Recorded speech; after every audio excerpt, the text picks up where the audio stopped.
हमारी आज की कहानी है स्वर्ग ले जाएंगे या नर्क। एक गांव में एक बुजुर्ग औरत रहती थी। एक दिन अचानक उसकी मृत्यु हो गई। जब यमराज उसकी आत्मा को लेने आए तो उस बुजुर्ग औरत ने यमराज से पूछा कि आप मुझे कहाँ लेकर जाएंगे, स्वर्ग या नर्क। यह सुनकर यमराज ने कहा, मैं तुम्हें इन दोनों स्थानों में से कहीं भी लेकर नहीं जाऊंगा। तुमने इस जन्म में बहुत ही अच्छे कर्म किए हैं, इसलिए मैं तुम्हें सीधे प्रभु के धाम ले जा रहा हूँ, जहाँ तुम भगवान के चरणों में रहोगी। क्योंकि तुम एक नेक दिल की इंसान होने के साथ साथ भगवान की अनन्य भक्त भी हो।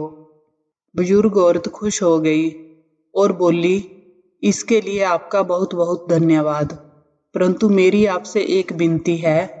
मैंने यहाँ धरती पर लोगों से स्वर्ग नर्क के बारे में बहुत कुछ सुना है, इसलिए मैं एक बार स्वर्ग और नर्क दोनों जगहों को देखना चाहती हूँ, ताकि मैं इन दोनों का अंतर समझ सकूं। यमराज बोले कि तुम्हारे कर्म अच्छे हैं, इसलिए मैं तुम्हारी ये इच्छा पूरी करता हूँ। चलो हम स्वर्ग और नर्क के रास्ते से होते हुए प्रभु के धाम चलेंगे और तुम रास्ते में स्वर्ग और नर्क दोनों को देख पाओगी। दोनों प्रभु के धाम की ओर चल पड़े। रास्ते में सबसे पहले नर्क आया। नर्क में उस औरत ने लोगों के जोर जोर से रोने की आवाजें सुनी। वहां नर्क में सभी लोग दुबले पतले और बीमार दिखाई दे रहे थे। ऐसा लग रहा था मानो उन्होंने कई सालों से कुछ ना खाया हो। बुजुर्ग औरत ने यमराज से पूछा कि जहां सब लोगों की ऐसी हालत क्यों है? ऐसी क्या वजह है कि यह लोग इतने दुबले पतले और बेबस से नजर आ रहे हैं? क्या ये इनकी कोई सजा है? तब यमराज ने बताया कि यह भूखे रहने की वजह से ऐसे हैं। इन्होंने नरक में आने के बाद भोजन नहीं किया है। अब जे तुम इनकी सजा समझो या इनकी नियति। तब उस औरत ने वहां पर एक आदमी से पूछा कि यहाँ आप सब लोगों की ऐसी हालत क्यों है? वह आदमी बोला कि यह नरकलोक है, अगर यहाँ पर ऐसी हालत नहीं होगी तो कहाँ होगी?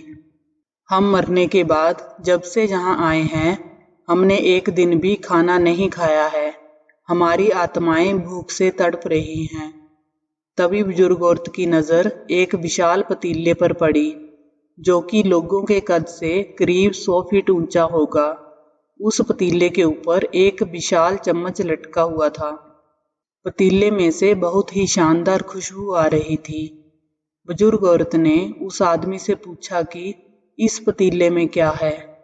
आदमी मायूस होकर बोला कि यह पतीला हर समय बहुत ही स्वादिष्ट खीर से भरा रहता है। बुजुर्ग औरत ने हैरानी से पूछा कि यदि इसमें खीर है तो आप लोग पेट भरकर ये खीर खाते क्यों नहीं हो? भूख से क्यों तड़प रहे हो? ये सुनकर वह आदमी रो रो कर बोलने लगा कि कैसे खाएं? ये पतीला 100 फीट ऊंचा है, हम में से कोई भी उस पतीले तक नहीं पहुंच पाता। यह सुनकर उस बुजुर्ग औरत को उन पर तरस आ गया। वह सोचने लगी कि बेचारे खीर का पतीला सामने होते हुए भी भूख से बेहाल हैं। उसने सोचा कि शायद ईश्वर ने इन्हें यही दंड दिया होगा। अब यमराज बुजुर्ग औरत से बोले कि चलो हमें देर हो रही है। दोनों चल पड़े। कुछ दूर चलने पर स्वर्गलोक आया। वहां पर बुजुर्ग औरत को सबके हंसने और खिलखिलाने की आवाजें सुनाई दी। सब लोग बहुत खुश दिखाई दे रहे थे और नाच गा रहे थे। वह नरकवासियों की तरह कमजोर या भूखे नहीं लग रहे थे। उनको खुश देखकर बुजुर्ग औरत भी बहुत खुश हो गई। पर वहां स्वर्ग में भी बुजुर्ग औरत की नजर वैसे ही 100 फीट के ऊंचे पतीले पर पड़ी जैसा नरक में था। उसके ऊपर भी वैसा ही चम्मच रखा हुआ था। बुजुर्ग औरत ने वहां लोगों से पूछा कि इस पतीले में क्या है? स्वर्ग के लोग बोले कि इसमें बहुत ही स्वादिष्ट खीर है। बुजुर्ग औरत हैरान हो गई और उनसे बोली, ये पतीला तो 100 फीट ऊंचा है, आप लोग तो इस तक पहुंच ही नहीं पाते होंगे। उस हिसाब से तो आप लोगों को खाना मिलता ही नहीं होगा और आप लोग भूख से बेहाल होंगे। पर मुझे तो आप सब बहुत खुश लग रहे हो। ऐसा कैसे हो सकता है? उनमें से एक व्यक्ति बोला कि हम सब लोग तो इस पतीले में से पेट भरकर खीर खाते हैं। औरत बोली, पर कैसे? पतीला तो बहुत ऊंचा है। वह व्यक्ति बोला कि पतीला ऊंचा है तो क्या हो गया, यहाँ पर कितने सारे पेड़ हैं।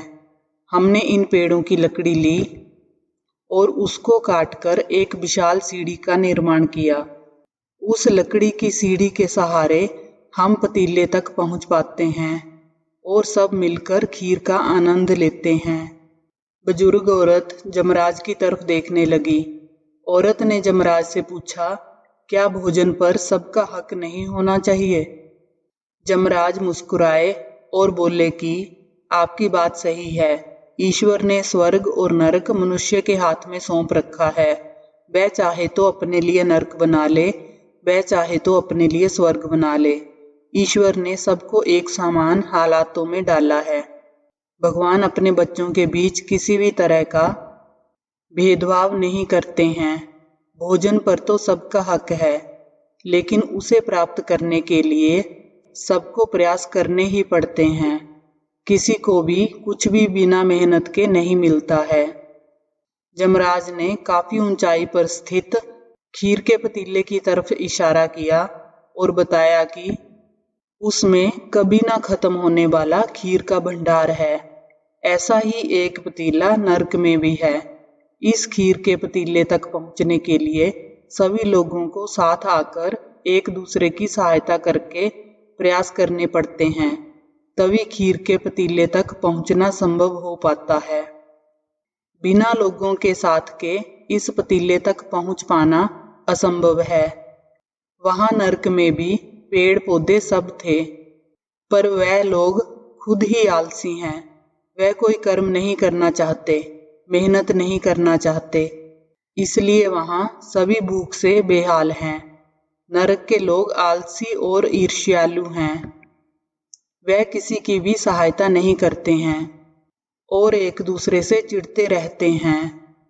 अगर कोई व्यक्ति किसी तरह इस खीर के पतीले तक जाने की कोशिश भी करता है तो उसकी टांग खींचकर नीचे गिरा देते हैं और कहते हैं कि कोई उनके होते हुए पतीले तक कैसे पहुंच सकता है।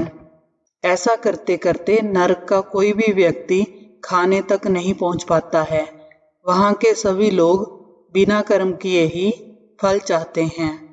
साथ ही वह एक दूसरे से ईर्ष्या करने वाले और केवल अपना भला चाहने वाले मतलबी लोग हैं। उन्हें खीर हाथ में ही चाहिए, इसलिए वह भूखे, कमजोर और लाचार हैं और यही उनके कर्मों का फल है। स्वर्ग में रहने वाले अच्छे और मेहनती लोग हैं और वह अथक प्रयास और एक दूसरे की सहायता करते हैं।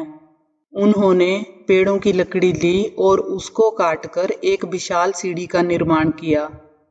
उस लकड़ी की सीढ़ी के सहारे वह लोग पतीले तक पहुंचते हैं और सब मिलकर खीर का आनंद लेते हैं, हंसी खुशी जीवन व्यतीत करते हैं।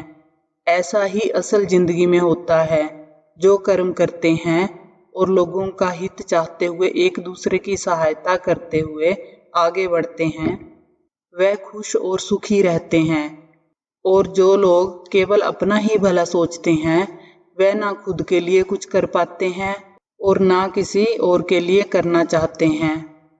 वह जीते जी ही नरक भोगते हैं और अच्छी सोच और अच्छा कर्म करने वाले सदैव खुश रहते हैं और जीते जी स्वर्ग भोगते हैं। यही तो ईश्वर की बनाई इस दुनिया का नियम है कि जो कर्म करेगा, मेहनत करेगा, उसी को मीठा फल खाने को मिलेगा। स्वर्ग के सपने छोड़ दो, नरक का डर छोड़ दो। बस आपकी वजह से किसी का दिल ना दुखे, इतना सोचो और बाकी सब कुदरत पर छोड़ दो। आपको आपके कर्मों का फल अवश्य मिलेगा। आपको ये कहानी अच्छी लगी हो तो वीडियो को लाइक करें, चैनल को सब्सक्राइब करें। धन्यवाद।